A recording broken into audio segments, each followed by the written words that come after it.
এই মুহূর্তে আমরা যাচ্ছি ওল্ড দীঘার বিচ থেকে নিউ দীঘার বিচের উদ্দেশ্যে।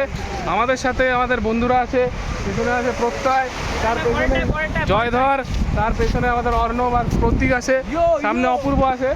দেখতেই পাচ্ছেন বিচে কত লোক স্নান করছে। ঠিক আছে, আমরা এগোতে থাকি, দেখা যাক কোথায় গিয়ে স্নান করার উপযুক্ত জায়গা পাওয়া যায়। এই অফ সিজনে উইকডেজেও যে এত লোক দীঘায় স্নান করছে এটা দেখে অবাক লাগছে। আমরা এখন যাচ্ছি নিউ দীঘা বিচের উদ্দেশ্যে। দূর থেকে দেখতে পাচ্ছি প্রচুর লোক নিউ দীঘা বিচে স্নান করছে। ওটাই নাকি দীঘার সবচেয়ে ভালো বিচ, সেটা আমরা শুনেছি। আমি এসেছিলাম 1 বছর আগে, আমার ঠিক মনে নেই। তো আমিও নিউ দীঘা বিচেই স্নান করেছিলাম, এইবারও যাচ্ছি নিউ দীঘা বিচের উদ্দেশ্যে। পেছনে দেখতে পাচ্ছ আমাদের একটা মন্দির দেখা যাচ্ছে, আর এখানে প্রচুর লোক স্নান করছে, প্রচুর বাচ্চা কাচ্চা আছে, একদম ছোট বয়স্ক থেকে শুরু করে একদম প্রাপ্তবয়স্ক, একদম বুড়ো, সমস্ত ধরনের লোক দেখা যাচ্ছে এখানে। হ্যালো বন্ধুরা, আমাদের বিশেষ এক অতিথি, আমাদের খুব ট্যালেন্টেড একজন লোক প্রতীক কিছু একটা বলতে যাচ্ছে। দীঘাতে একা এসে কোনো মজা নেই।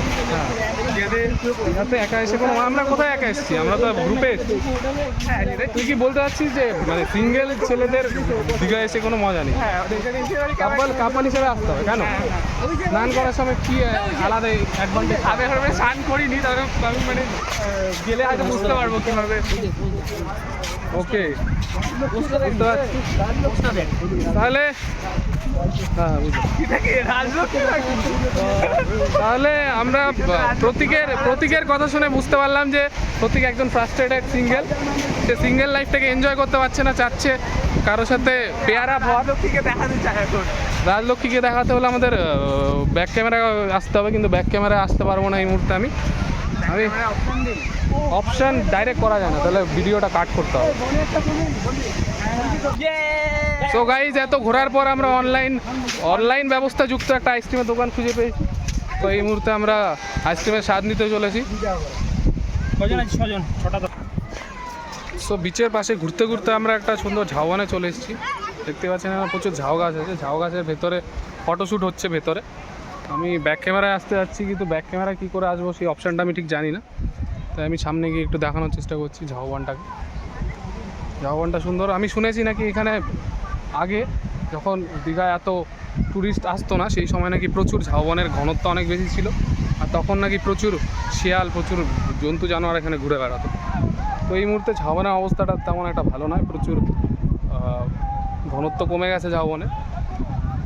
তো এখন এই দূর থেকে আমরা বিচটার যা ভিউ দেখতে পাচ্ছি সেটা হচ্ছে এটা। আর বন্ধুরা ওখানে আমাদের আইসক্রিমের ব্যবস্থা করছে, আমিও যাই। এই একটু ঠান্ডা, প্রচুর গরম বিচে, বুঝতেই পারছেন অবস্থা খারাপ হয়ে যাচ্ছে। কলকাতার থেকেও বেশি গরম দীঘার বিচে, কিন্তু ওই ঠান্ডা হাওয়া উপকূলের, সেটা একটু স্বস্তি দিচ্ছে যদিও। তো এই মুহূর্তে আমি কুলফি খেতে চলে যাচ্ছি। অর্ণব, কুলফিটা কেমন? Rating out of 5? 8। ওকে, তো এখন আমি ট্রাই করতে চলে এসেছি কুলফিটা আমার হাতে ধরিয়ে দেন। খাবো না, আমরা খাবি। আমি নিলিছি না একবার। এই যে অপূর্ব কিছু বলতে যাচ্ছে। আমি আর কি বলবো, অভিষেক। তো অপূর্ব আজকে একটা নিউ গ্লাস কিনেছে, দেখতে ভালোই লাগছে। আপনারা কমেন্ট করবেন কেমন লাগছে। তো এখন আমি কুলফি খেতে চলে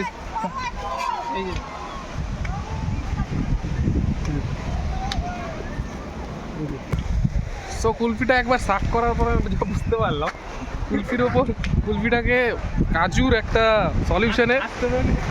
সলিউশনে ডুবিয়ে সেটাকে আমাকে পরিবেশন করা হয়েছে। তো খুবই ভালো লাগছে, মিষ্টি সঙ্গে একটা কাজুর যে টেস্টটা সেটা পাওয়া যাচ্ছে। সো আমি এটা শেষ করে আমি আবার লাইভে আসছি।